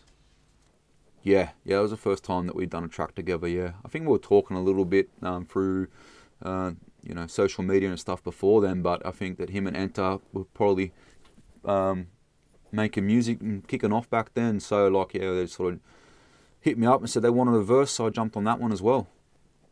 Now, just to briefly touch on Flows, because I've gotten to know Flows pretty well. I think we shot an interview a couple of years back, and since then Man, it feels like I've known him for a lot longer than I Yeah, have. yeah, he's one of them lads that you meet. Me and him, we talk daily too. I spoke to him, Yeah. you know, we speak every day, man. I told him I was going to wear a nice blue shirt for him on camera, you know what I mean? So yeah, solid bloke, bro. One of the realest to do it for sure. And you recently now, you did the Sydney show with Flows and Menace like only a couple of weeks back, Yep. but I heard that that's actually the first time you guys have met face to face. Yeah. So what's that? Fucking, when did we do Nosy Neighbours? 2017, yeah, 5 years. Doesn't help when he goes to jail for 3 years, but hey, you know, that's part of the game, bro, and that's his journey and his story, you know. Yeah, obviously, as a peer and a mate, man, can't be proud of him, you know, for what he's doing right now and you know, just as an individual. So, but yeah, first time, but same thing, we sort of had a bit of a giggle, you know, and I think that's the relationship you get with everyone. You know, you talk so much, you know each other forever because you're just so in tune with what your story is and what, you know, your journey and your morals. And then when you meet, it's like, you know, it's like, oh, what's doing? You know, nice to meet you. But you sort of just like, oh, you're my brother. You're one of the boys. We're just kicking back, you know. But yeah, first time we met, yeah, it was good. It was good to finally, yeah, I guess, face to face. But you know, I think we've got that relationship, you know, that we could just never see each other face to face and just, you know what I mean? Because that's the relationship you build through music with people. 100%. And then I think it was not long after that, so maybe 6 months or something, that's when you filmed a music video clip for Sally 14. Yep. And then I think also 2018, you were involved in a big gig with Enter at the Metro Theatre. I think Mercs, Hooligan Hefs, Double L, Gravy Baby, Skis Loren was DJing. Yep. Yeah, I remember that one. Then, not long after that, you guys brought Mike Righteous down Yeah. from that was overseas. that was Seth's idea. It's one of his, I think, if not one of his favourite MCs, and he hit me up and said, let's start this touring company and let's bring him over.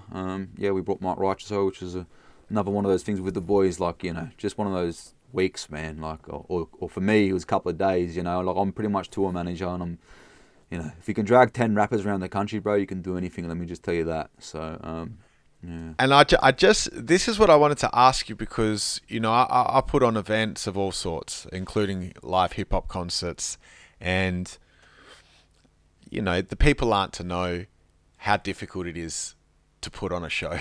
It's tough, man. And not to just put on a show, but to put on a successful, Show. smooth running, professional show. Yeah. Now, just out of my personal interest, I looked at that and I was like, fuck, I couldn't do that. Yeah. Well, it's, you know, look, I think that for me, you know, in the financial aspect of things, when you come from an environment where you've took much bigger risks, then it's tiny. You know what I mean? I think, to be honest, you know, I think our number for the mic thing was around the 25, 30 to get it to happen. Bit of a learning process for Seska and myself. But yeah, like, there's a reason why a lot of artists don't do a lot of shows and touring because, you know, I've always been business minded.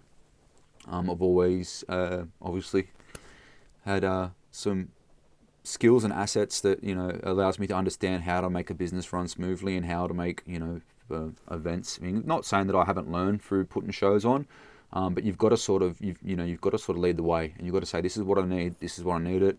And obviously having, you know, taught myself the technical background of music, what speakers we need, what bumping time we need, you know, how much security we need, what's on the rider, you know, like, because all these, you know, rappers that think they're Tupac and shit want beers and fucking, I tell them, listen, fuck off, you can get a couple of waters. They're entitled, bro. I know I can see you laughing on camera. They won't see this on the interview, but all you rappers that are entitled fucks that just think they're Tupac or Biggie Smalls, man, relax. You know what I mean? Because at the end of the day, promoters, it's probably easier for me to say, Sanchez, because people know when I don't play, I can be a rude fuck. And they'll just go, oh, no, good luck, so I don't want any drinks, just put waters on. Right? But there's a lot that goes into it, bro. And I really enjoy that part because of the business sense. I think the probably most successful show we done the Mike Righteous tour, which was Sydney on a Friday night, Saturday Melbourne Laundry Bar, Sunday afternoon Perth. And I think, yeah, for me to be a sober head, and I had about 2 hours sleep all weekend, and obviously 2 Dragon, 10 rappers around, and a few of the boys that are, I guess, I don't know, they call themselves baggage handlers or fucking private security, right? Trashing hotel rooms and fucking forgetting phones and me, oh bro, we haven't got enough time to explain, but there's a lot of shit that happens behind the scene. But yeah, I really enjoy that because I'm a real business-minded person, and it gives me an opportunity, one, to connect with fans, and two, when it works out and it's all good, everyone eats and everyone gets fed, everyone makes some money. We done the re-up and we had, this is how crazy the re-up was in 2018. We had ChillinIt, we had Wombat, we had Enter, Mercs, Gravy, myself, Sesk, Double L, man, so many names. We had ONEFOUR on that show, and we also had Nookie and Kobe D who come down, and Kid Leroy actually performed that night too.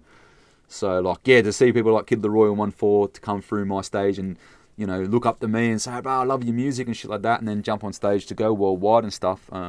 That's opportunity that we create, as because if we're not putting these shows on, these kids like Kid Leroy aren't going to continue to go down this path. You know what I mean? So not only did you? Sorry to cut you off. No, you're right. Because I had this in my notes, the re-up gig at the Factory Theatre, and I know all the lists of names, but were you the person that put that event together? Yeah, definitely wasn't Sesk, I'll tell you that much. Yeah, I put it together, yeah. Now, look, this is how we sort of work. I'm going to tell you how me and Sesk work as business partners.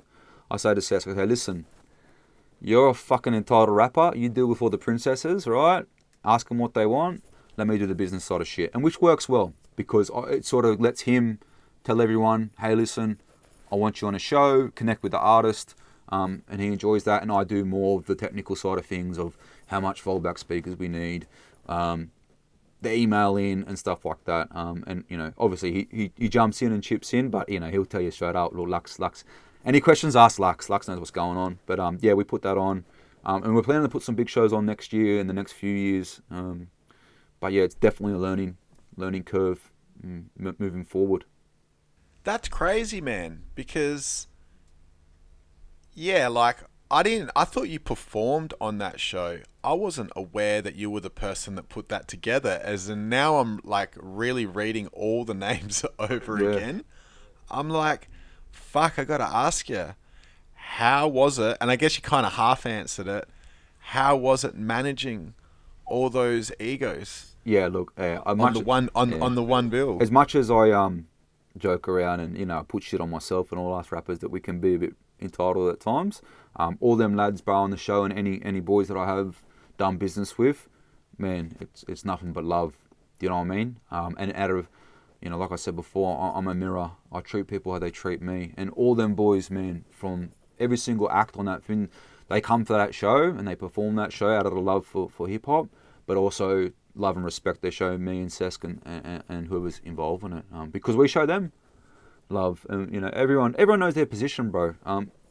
And I think when you live, in an egotistical world, you've got to, have that bit of humbleness to sort of, bring you back down. And I don't know, maybe that's what me and Sesk sort of bring to it. I know myself that I guess you would say pretty well respected throughout the industry and by peers and other rappers because what you see is what you get, So I think it just comes down to we're all on the same journey and path, and we can come together and have a mad night and some memories and all that sort of stuff, man. It's all love. And who was the actual headline act of that event? I don't know. I don't think really had a headline, eh? I think I've got a feeling that. No, actually, I do know. I think it was Chill and Wombat because they were just starting to really pop off at that time. Like Chill was the body bag, thing started to pop. Yeah, ONEFOUR boys I think they had Shanks and Shivs out, so they were sort of just starting. But yeah, Chill and Wombat, yeah, they were like I think Chill was the first one to really start hitting them fucking big numbers and streams and go, take off, bro. So yeah, I think Chillin' Wombat, and I think we performed before them. Yeah, and we wanted that way, bro. Like even too, bro, I could be 50 Cent. You know what I mean? If I'm putting a show on, I want who I think in that moment. You know, who are the fans coming to see last? Who are the fans staying for to midnight? All right, and that moment they were staying for Chillin' Wombat. You know, yeah, they wanted to see me and the boys, but at the end of the day, man, you got to know your position. You know, it's not like oh no, fuck you, you can go first. Whatever makes the best show for people to go, oh, but every time these boys put a show on, we're going to that. And I guess a similar question with those two, in particular, ChillinIt, as like I asked about ONEFOUR, is, you know, that was just as, say, Chillin' Wombat were really starting to pop off. Fast forward the clock to now, both of them, but I guess in particular ChillinIt, have become really successful. And Chill in particular is like a phenomenon. Yeah. And he's, you know, debatably the biggest rapper in the country or whatnot. 100%. Now, bro. as someone who worked with him a bit earlier on, again, same sort of question. What do you think it is about Chill that has got him that level of success that he's got now? I think just targeting a market that was always there just wasn't highly saturated. And I think it just coincide with the ONEFOUR boys running an Australian rap, man. You know, like if you look back at the old Hustle Hard days, man, Chill was young. He could always rhyme, bro. And he was always that kid that had bars and metaphors and, you know, a very upfront metaphor rapper, very quirky, you know. From a MC point, he's not over the point lyrical, but he's very lyrical in a point of a fan, which makes them engage so well. And that's what he nails, you know, that Big L. I know he said my Big L is his favourite MC. Those really in-your-face punchlines that hit you. And the average listener go, whoa, this guy's great. And I think he nailed that. I also think he nailed the 420 family shit. Because it's Australia, right? We know how much people smoke marijuana. And that party boy lifestyle. That was never... It's funny because he come up through... You know, I'll tell you something about what I realised about Chill. My partner was a big Bliss and Esso fan growing up, and obviously I come from a bit of a different environment. She's a coasty girl, so she was playing some Bliss and Esso one day, and I thought to myself, this is where, you know, because Chill come up through Hustle Hard, so he had that sort of street sort of image around him, smoking cones, and I heard Bliss and Esso stuff, and I thought, that cadence, that roll of the cadence, attacking the number one, you know, that downbeat, and then rolling off in the snare. This is where Chill's getting. It was like you know, because we're all influenced, right? And I'm sure he would say the same thing. And I heard that he was like that hybrid, and I think he still is, between, I guess, you wouldn't say Chill's a street dude, and he wouldn't say that either. But he's a stoner. He loves a party. He wears his fucking Nautica. He wears his Sydney fashion, but he makes music for the kid that lives in housing commission to relate to, right? Punching cones all day, whatever they're doing, but he also makes music relatable to Bliss and Esso, Hilltop Hoods, and yeah, he's just nailed it, bro. His image, and yeah, just that whole 420 family, man. We know how many people, you know, I don't smoke, but like every second person does, right? So yeah, I think he just saturated a market that was there, and then same thing, bro.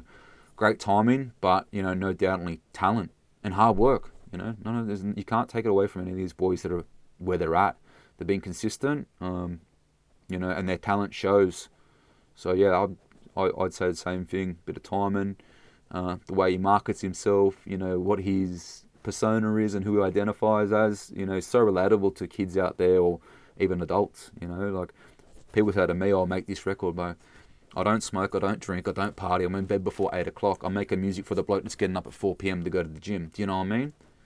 5-10 years ago, I'm making kid for the person trying to make it out of the environment. So, like, there's no point in me getting on a record saying, yeah, let's bang some lines and, you know, root some girls and smoke some marijuana, because it's not me.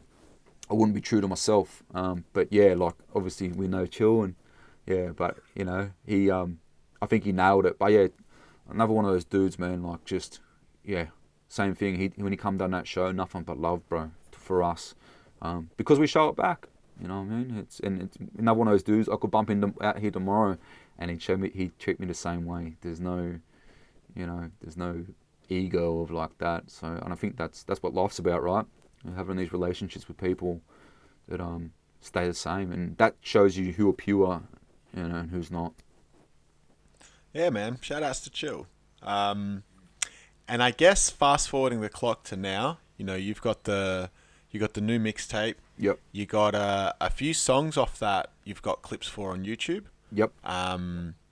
You know, you mentioned that you're looking at putting on some shows in the future. What can you talk about that you've got planned for the future musically? Musically, man, I've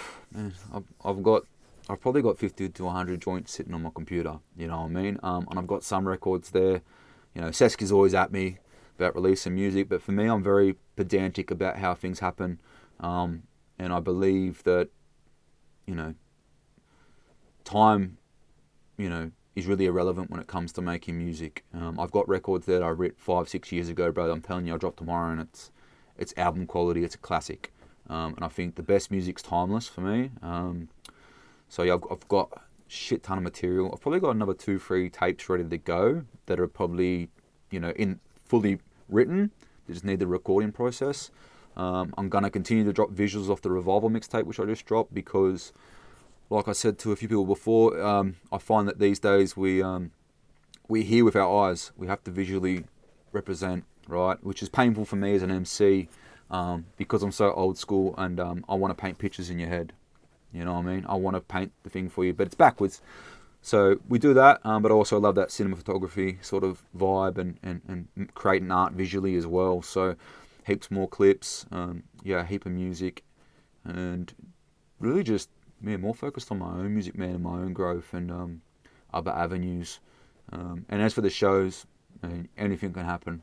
I've done it before. We just got to put the word out and see who wants to get down and put some shows on, whether it's just us and ourselves, or whether I manage some shows without me on it. Because I know there's a few artists that are popping around that probably should be more active doing shows. Not probably, should be. And they're, you know, just don't have the skill set or understand the business and need that help, which I'd like to obviously help out. You know, so yeah, I think sky's the limit for Aussie rap, man, and then, you know, or hip hop in the next few years. But for me, I'm just really focused on putting out quality music. I did that with this last mixtape. I was quite pedantic. There's a few things that add up on it. Revival was based upon a rebirth. It's got a few snippets of a movie called Constantine with Keanu Reeves. He's a seer who sort of commits suicide and spends the rest of his life putting demons back in hell to try and get, you know, into the graces of God and heaven. And I think that's quite resonating with my own life and other people out there, that I went through a lot of hell and fought a lot of demons, and I've had to, you know, in that Rise clip, I sort of dropped a hint that I've buried the old version of me. And, you know, when you go through hell, you've got to kill the old version of yourself and rebirth this new one. And, you know, that Rise track stands for revive inner soul's energy. And like I spoke to you about before, is just getting back to your pure form. Enjoying life, enjoying music. And that Revival mixtape, I set it up. I dropped a track called Crossover in March, which dropped March the 5th. Then Rise dropped December 5th, which was, you know, exactly 9 months, which represents the rebirth of, you know, or birth of life in a human body. So I'm very pedantic at the point in my life. I dropped the Rise clip 3 days later. Obviously, if people follow Christianity, that, you know, took Jesus 3 days to resurrect. And I'm very pedantic like that. And then I dropped the mixtape 7 days later, which we all know God took 7 days to create the earth. So I really want to keep that content. That's what the mixtape is to me. It's the same sort of whole rebirth, finding yourself, healing yourself, you know, going through hell, battling demons, coming out the other side, and not caring what anyone thinks, man. Just be happy. So that's where I'm at musically. I'm back almost to the point when I first fell in love with hip hop, where I'm just writing daily, bro. My pen's just going crazy. And for a good period from probably 2010 to 2020, my pen wasn't like that, because maybe I didn't love it. I was so caught up in other shit, you know, where now I'm just, you want a 16? Boom, there it is. And I feel like I'm in a good creative space, and I'm finally in a position for my life to put some music out there. The lesson. 927. Oh yeah.